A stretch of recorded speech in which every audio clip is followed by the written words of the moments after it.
Mis on vektorgraafika ja rastergraafika erinevused? Vaatame seda Adobe Illustratori ja Photoshopi näitel.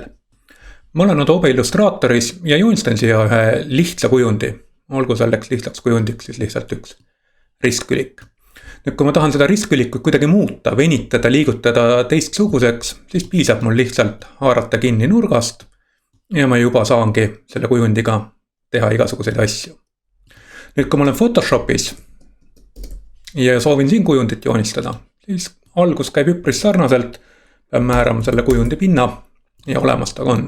Nüüd kui ma tahan seda kujundit rastergraafikas ehk siis Photoshopis muutma hakata, siis ma ei saa enam nurkades kinni haarata. Ma pean kustutama mingisuguse osa kujundist ära ja seejärel hakkama joonistama kuhugi seda kujundit juurde.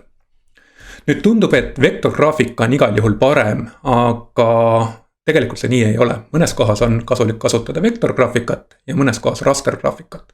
Vaatame kõigepealt vektorgraafika eelised üle.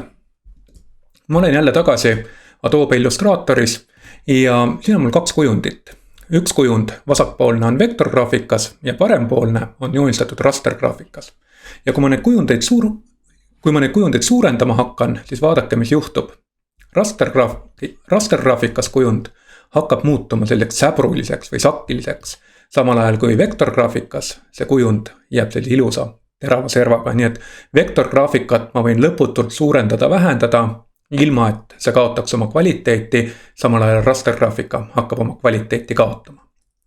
Nüüd rastergraafikat on ka mõnikord hea kasutada ja rastergraafikat soovitan ma kasutada olukordades, kus teil on vaja tegelikult näidata fotomaterjali ehk siis sellist pilti ei ole võimalik normaalselt vektorgraafikas teha. Ma loodan, et sellest juhendist oli sulle kasu, anna kommentaarides teada.